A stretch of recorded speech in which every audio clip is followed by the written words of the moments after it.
Guys, Blackie for Shaman's Forge Bushcraft. Okay, today we're going to start talking about the maps in the Land Nav series. I'm going to start with a no map idea. That's something that I use for a lot of my exploration and stuff like that, where I'm just trying to look at a new area and etc. And it's called a Dead Reckoning Sketch Map. Probably never heard of it. I'm sure there's an official name for it, but that's the name that I've always used for it. But in a nutshell, you've already got your compass and you're wanting to go use the compass and go explore an area, but you do not have an official map of the area. Here's how to create a map that has reference to you, that allows you to find points on that area and be able to come back to it and repeat it. In orienteering, it's called a plot, but I call it a Dead Reckoning sketch map.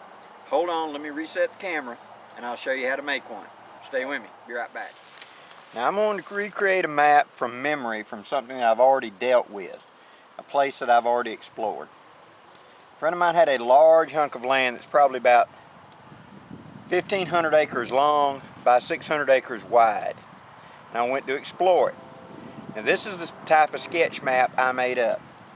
Coming in, once I found that I was at the correct land, I discovered that there was a road that ran basically north and south. I figured this out by driving up and down the front boundary of the property and then getting out and using my compass, and I figured out that, looking at it, that north was that way. The road goes up and there's a junction here, and the road goes like this. Now, looking at that road, I figured out that it was going from west to northeast.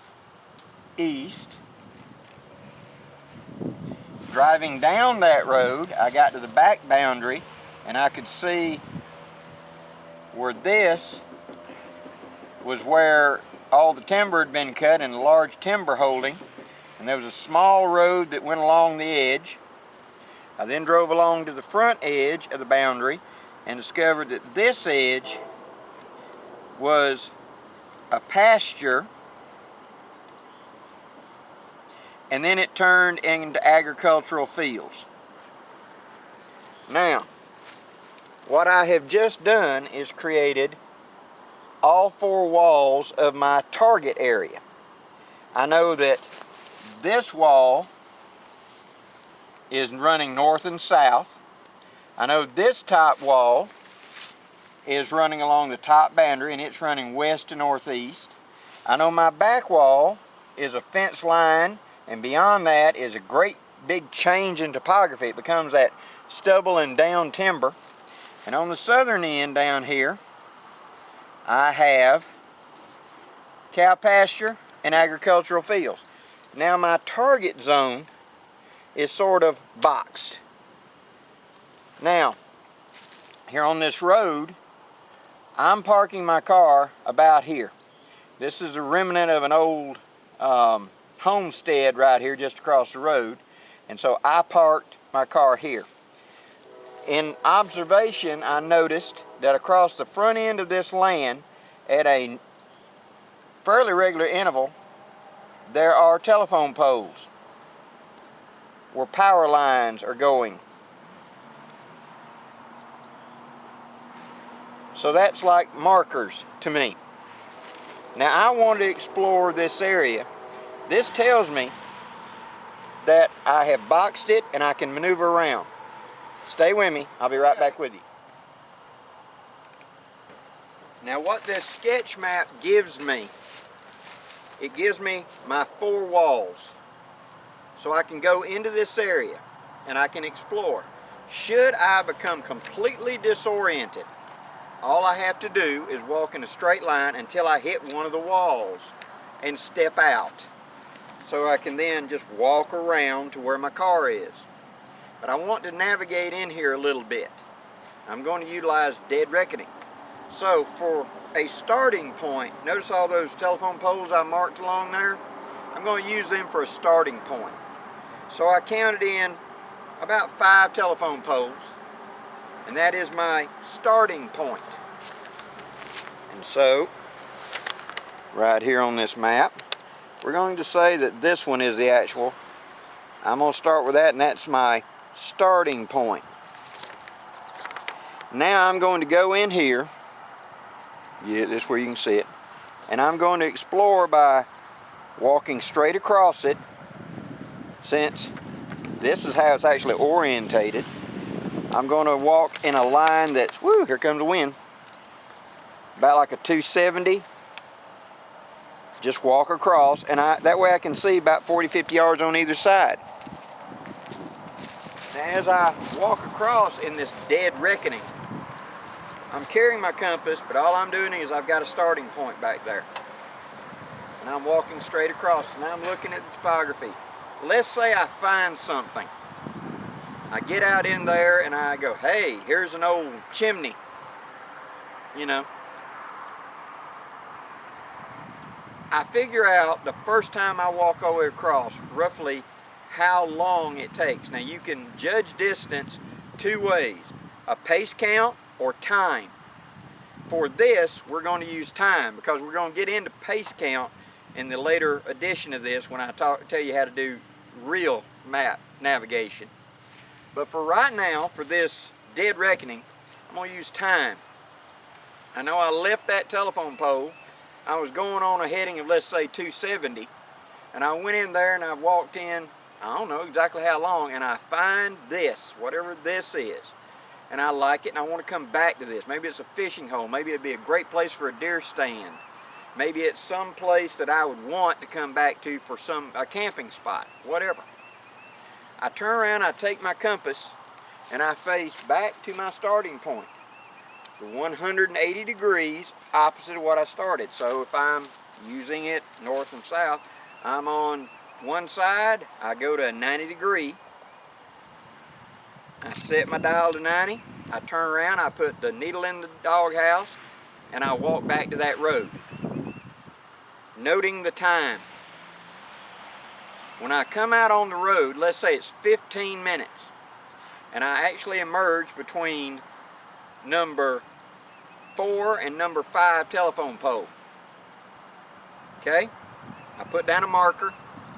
I walk over to that number 5 and I count my paces back to here. I now know that it's 25 paces in is my starting point.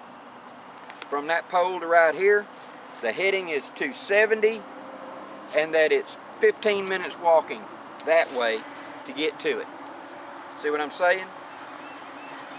So when I come back a year from now, 2 years from now, if I still don't have a map, but I've got this reference, I can come back, go to number 5 pole, count that many steps, bring out my compass, shoot myself a bearing, and walk 15 minutes, and I should be in the target zone where I can look around and go, oh, there it is. It's a dead reckoning, a very imprecise way to do it, but a very fast way to do it. And since I'm in a box that I can't screw up, I mean, if I walk in any given direction in a straight line, I'm going to pop out to one of the sides. I'm going to hit my walls of my bedroom, so to speak. All I got to do is just go in there and explore. As I find things, I want to notate them on the map. That's where I need a reference point. So I go and put a general mark out here. Coming in from that one, I'll go out roughly where I figure it would be. I put a mark and I put a time, and I make the reference down here to go to pole number 5, such and such steps out, compass bearing, and how far, how long. And that gives me a rough target area that I should arrive in. Now that is a dead reckoning sketch map. You can keep adding more and more details to this. The advantage of a dead reckoning sketch map is you are creating it. It is unique to you, and it's only reference points that you know about. It's difficult for you then to hand it to someone else, though, as a disadvantage, because they don't know your walking speed, all kinds of stuff. but it gives you an opportunity to go and explore an area without having to have a topo map and etc. All I need is my compass, and I can make a sketch map as I go. As long as I have walls, handrails. Let's say I'm going to follow this stream. I'm going to follow this power line, or I'm going to follow this gas line through the area and explore off of it. Carry some sort of marker, a piece of reflective material, a reflective belt, a piece of orange factory fabric, a bandana, something I can hang up so that as I'm going down this handrail, this pipeline, this creek, and I stop, I want to go in here. I'll tie it up to a limb right here, and I'll go in and explore. I'll come back to this. I'll come back and get this reference and then proceed on. That way I'm not going over the same ground twice, and I'm coming back to my starting point. So I'm kind of walking a hallway. You understand what I'm saying? If I imagine you're going down a hallway and you want to look into a room, I put a reference point and I go in the door. And then I come back to that reference point and then I proceed on. That way I'm here and I can turn around and go back home. If I try to leave the back of the room and head to my car, I may get turned around. There may be a ditch, a creek, something I don't know that's going to steer me a little bit, and I'm not going to end up where I want to be. So by doing a dead reckoning sketch map, I'm adding reference points. I'm in essence, like we talked about a bedroom, I'm learning the furniture in the bedroom. I came in the door and I've established the walls. Now I'm finding where this piece of furniture is, and this piece of furniture is, and this piece of furniture is. And I'm marking them on my map. No, it's not precise, not even close. But it's something that you could use at speed to get back to that. When I originally did this sketch map on the actual land, several people had gone in there for deer hunting and stuff and said it was so thick and dense in there they couldn't find their way out. I'd have to laugh, because how can you get lost in it because you know where the walls are? Oh, you can get turned around, but you can just simply walk in a straight line and walk out of it, because even if I pop out at the cow pasture, I know all I got to do is just turn left, walk down the road, and walk back to my car. See what I'm saying?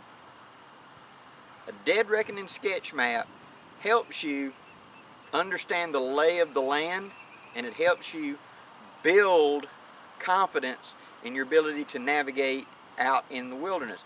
That's how our forefathers did it, with a mental sketch map, because they were navigating by just a compass. Quite often they didn't have a map. If they did, it was basically a sketch, and they navigated by time and distance. Leave this point, go 3 days due west till you hit the river. Follow the river north until you see this mountain range. Turn southeast, go da-da-da. That's how they'd navigate. Very coarse. Hope this gives you some ideas, guys. Next, we're going into actual topographic maps and getting into some serious navigation. I'll be right back with another video, guys. Stay with me. Safe journeys to you.